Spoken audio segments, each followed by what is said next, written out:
Assalamualaikum warahmatullahi wabarakatuh. Materi yang akan saya bawakan pertama yaitu mengenai kolaborasi online. Nah, teman-teman, kolaborasi online adalah cara bekerja sama dengan orang lain secara digital tanpa mengenal batasan waktu dan tempat. Teman-teman pasti sudah pernah melakukan kolaborasi online, misalnya saat dampak pandemi COVID-19. Salah satunya adalah perubahan sistem pembelajaran sekolah menjadi via daring. Bagi kebanyakan sekolah, pembelajaran ini masih harus menyesuaikan banyak hal, termasuk bagaimana melatih siswa menjawab soal-soal tanpa mereka harus menyontek dengan membuka internet.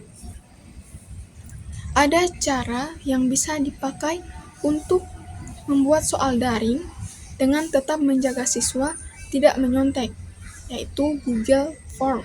Dia menyediakan fitur-fitur tersebut. Google menjelaskan bahwa kita dapat membuat, mengirim, dan menilai kuis dengan Google Formulir. Menggunakan mode terkunci untuk kuis, kita dapat membantu siswa tetap fokus saat mengikuti kuis dan ujian di Chrome-nya. Berikutnya, saat siswa mengikuti kuis dalam mode terkunci, mereka tidak dapat menjelajahi situs lain atau membuka aplikasi lain. Jika siswa keluar dari kuis atau membuka tab lainnya, pengajar akan mendapat pemberitahuan melalui email. Selain itu, dengan mengaktifkan mode terkunci, beberapa ekstensi dan pintasan keyboard dinonaktifkan. Perlu diingat juga bahwa mode terkunci akan mengumpulkan alamat email siswa dan membatasi kuis ke domain kita saja.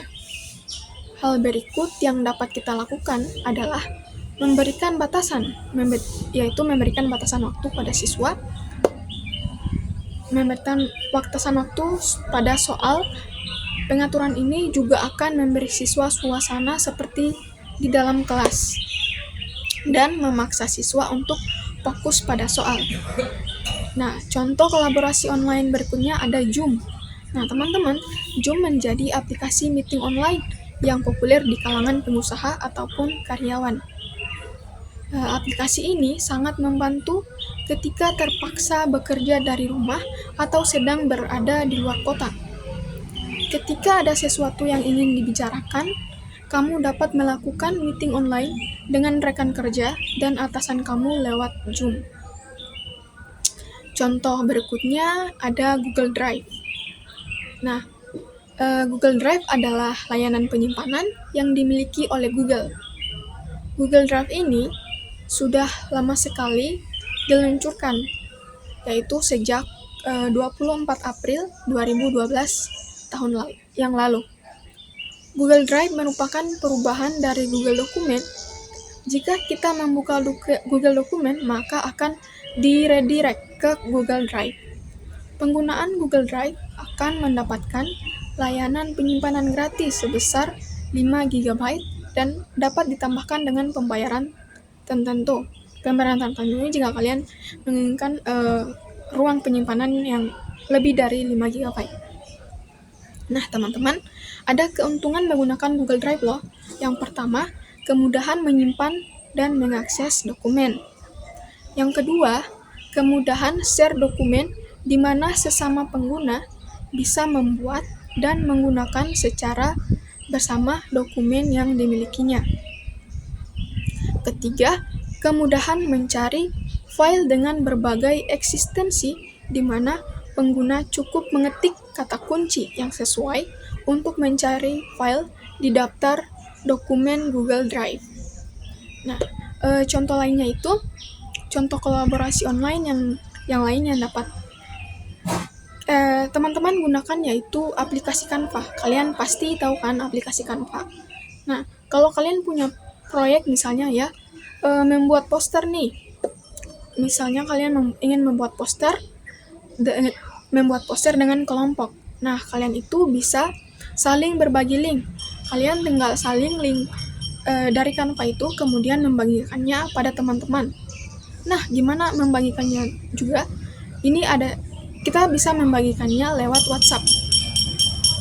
Kemudian teman kelompokmu akan mengklik tautan tersebut dan kemudian saling mengedit.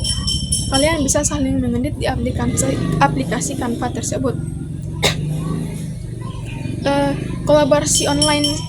Contoh kolaborasi online lainnya yaitu misalnya kita bisa shopping tanpa kita harus pergi ke tokonya langsung. Misalnya ya lewat TikTok Shop, Shopee, Tokopedia, dan aplikasi shop online lainnya. Kita bahkan bisa melihat komentar-komentar atau review dari orang lain yang dapat memudahkan kita untuk mengetahui seperti apa produk yang akan kita beli nanti. Kita juga dapat melihat ulasan dari orang lain mengenai produk tersebut untuk menghindari penipuan. Contoh berikutnya yang bisa kita gunakan adalah WhatsApp. Nah, dulu itu kan kita itu kalau mau kirim pesan atau saling berkabar dengan orang lain, kita dengan orang lain, keluarga, teman, kita itu menggunakan surat kan. Tapi sekarang karena dengan berkembangnya zaman, kita bisa menggunakan satu aplikasi yaitu namanya WhatsApp. Di sana kita bisa saling mengirim pesan dan melakukan panggilan video. Sangat mudah kan teman-teman? Kita juga misalnya kalau kita ingin melepas rindu dengan keluarga, kita dapat menggunakan video call. Jadi dalam video call itu kita bisa saling melihat wajah satu sama lain meski keluarga kita itu berada di luar kota ya. Misalnya manfaat yang kita dapatkan dari kolaborasi online ini, yang pertama itu bisa diakses oleh semua orang. Kedua, efektivitas waktu dan tempat. Yang ketiga, itu mudah digunakan. Nah, kekurangannya itu misalnya kalau di tempat teman kita itu nggak punya jaringan, itu susah. Yang pertama susah satu ya. Yang kedua, tantangan berikutnya yaitu juga perbatasan waktu. Misalnya ya kalau orang yang temannya itu di luar negeri, misalnya saat kita di sini pagi, kemudian padanya itu sudah malam, itu tidak kondusif untuk melakukan kerjasama atau panggilan telepon lainnya, dan malah terkesan mengganggu. Sekian materi kolaborasi online yang dapat saya paparkan. Selanjutnya yaitu etika dalam penggunaan teknologi informasi dan komunikasi. Etika berasal dari kata Yunani ethos, secara harfiah berarti kebiasaan. Etika juga dapat merujuk pada seperangkat prinsip terkait dengan tata krama, moralitas, dan konsep benar atau salah mengenai hak atau kewajiban suatu kelompok atau masyarakat. Secara spesifik, etika juga dapat dipahami sebagai nilai-nilai moral dan standar moralitas yang dijadikan pedoman oleh seorang individu atau sekelompok orang di masyarakat untuk berperilaku baik. Seperti kode etik profesi, etika adalah ilmu yang bertujuan untuk menentukan apakah suatu hal benar atau salah dalam kaitannya dengan pilihan-pilihan seseorang terhadap kemungkinan tindakan yang akan berdampak pada dirinya atau masyarakat secara keseluruhan. Arti lain dari etika yaitu sebagai moralitas atau nilai yang menjadi panduan untuk individu atau sekelompok orang dalam masyarakat untuk mengendalikan perilakunya serta melibatkan analisis. Meski dalam era digitalisasi, ICT hanya merupakan alat atau sarana yang dikendalikan oleh seorang manusia, etika maupun moralitas tetap harus diterapkan. Dalam aspek yang lebih luas, informasi teknologi mencakup segala sesuatu berkaitan dengan elektronik serta komunikasi dan cara penggunaannya sebagai alat pengumpul informasi, menyediakan informasi, mengirimkan segala bentuk berita. Teknologi seperti komputer memiliki peran penting dalam menyimpan ide dan gagasan dalam berbagai bentuk serta berperan dalam mengumpulkan, mengolah, menyimpan, serta menyebarkan audiovisual, dan informasi. Dapat disimpulkan bahwa etika ICT, yakni suatu nilai serta moral, erat kaitannya bersama perilaku, proses, budaya, istiadat, atau anjuran kesopanan yang berkaitan dengan konsep benar atau salah. Kewajiban serta hak dalam ICT diterapkan dalam pendidikan bagi seorang individu. ICT merupakan singkatan dari Information and Communication Technology, atau dalam bahasa Indonesia dikenal sebagai teknologi informasi dan komunikasi. ICT merujuk pada seluruh teknologi yang digunakan untuk mengumpulkan, mengolah, menyimpan, mengirim, dan menerima informasi secara digital.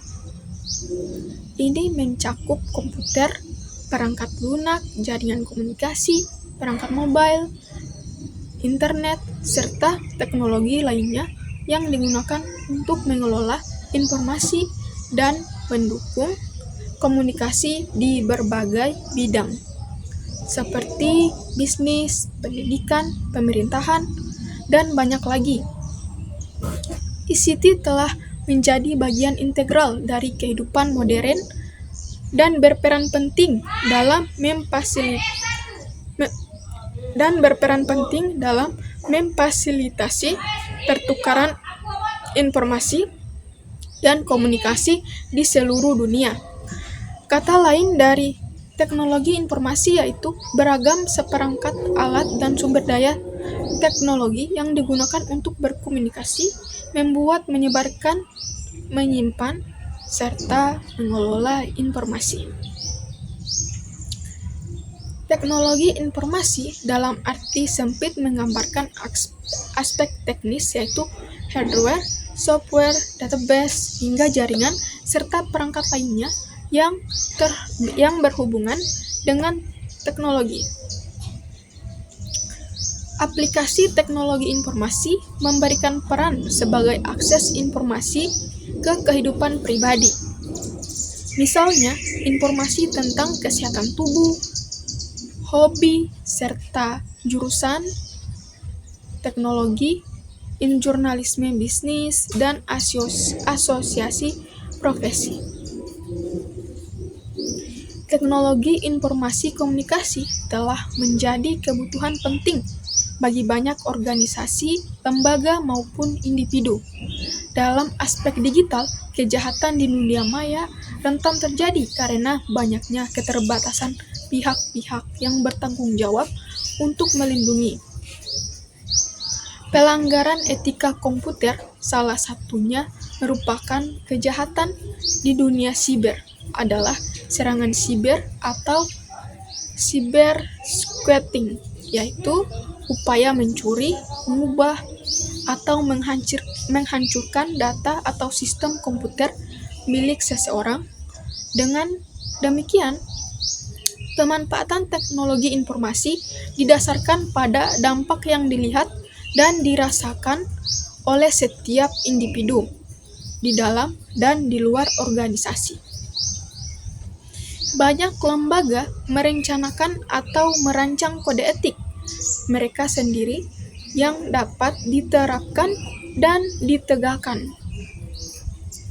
Oleh karena itu, diperlukan prinsip-prinsip yang terkandung dalam TIK, yaitu teknologi informasi komunikasi, agar etika TIK dapat diterapkan, antara lain yaitu memiliki tujuan dari teknologi informasi, yaitu membantu masyarakat memecahkan masalah, menciptakan kreativitas, dan membantu masyarakat menjadi lebih kreatif tanpa menggunakan teknologi informasi dalam aktivitasnya. Kemudian, prinsip teknologi tinggi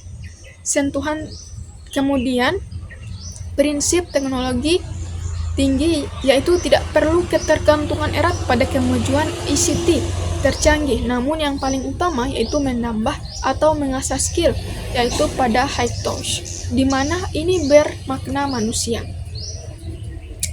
Terakhir yaitu menyesuaikan dengan penerapan ICT pada individu, yaitu ICT wajib dapat menunjang berbagai kegiatan yang dilakukan oleh manusia, masyarakat, dan beradaptasi dengan teknologi informasi. Dalam konteks teknologi informasi dan komunikasi, etika mengacu pada seperangkat prinsip, nilai, dan standar yang mengatur perilaku dan penggunaan teknologi informasi secara moral dan bertanggung jawab. Etika TIK melibatkan pertimbangan-pertimbangan isu-isu seperti privasi keamanan data, hak cipta, etika peretasan, termasuk peretasan atau peretasan tidak sah, serta perilaku online yang konsisten dengan nilai dan norma sosial yang sesuai. Saat menggunakan TIK, penting untuk mengikuti etika untuk menghindari penyalahgunaan teknologi dan menjaga kepercayaan dalam interaksi online. Etika TIK juga mencakup perlindungan data pribadi, menghormati privasi orang lain, menghindari penyebaran informasi palsu atau berbahaya, serta tindakan yang mendukung keamanan siber dan integritas sistem komputer. Kesadaran dan praktik TIK yang etis sangat penting untuk menciptakan lingkungan digital yang sehat dan positif. Beberapa aspek teknologi informasi berkaitan dengan etika, khususnya di bidang pendidikan. Etika berkaitan dengan pemahaman dan penghormatan terhadap budaya, serta pemahaman terhadap hukum dan peraturan. Dalam perkembangan saat ini, ICT telah mempengaruhi berbagai aspek untuk membantu aktivitas manusia, terutama bagi generasi muda yang sedang menempuh pendidikan. Contohnya yaitu pengelolaan data siswa yang lebih mudah karena dibantu oleh adanya ICT, serta dalam proses belajar mengajar, ICT berfungsi sebagai alat bantu siswa dan guru. Dalam menggunakan ICT, ada aspek yang perlu diperhatikan agar tidak terjadi pelanggaran etika dalam TIK, yaitu pengetahuan teknologi informasi dan komunikasi atau sadar akan kemampuan dan keterbatasannya. ICT dapat dimanfaatkan dengan baik dan cerdas untuk menghindari kesalahan informasi, dilarang meniru, mengubah, menambah, atau bahkan mengurangi hasil ciptaan orang lain. Dilarang menggunakan ICT dengan tujuan kejahatan. Dilarang menyebarkan sesuatu yang tidak baik dan merugikan orang lain, serta disarankan untuk tidak menyebarkan berita bohong. Sekian materi yang bisa saya paparkan.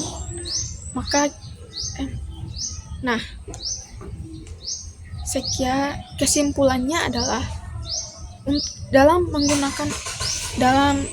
menggunakan teknologi informasi dan komunikasi, kita itu harus bersikap baik, bertanggung jawab, dan tidak menjiplak karya orang lain.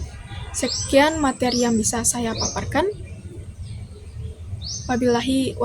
Wabillahi taufik wal hidayah. Wassalamualaikum warahmatullahi wabarakatuh.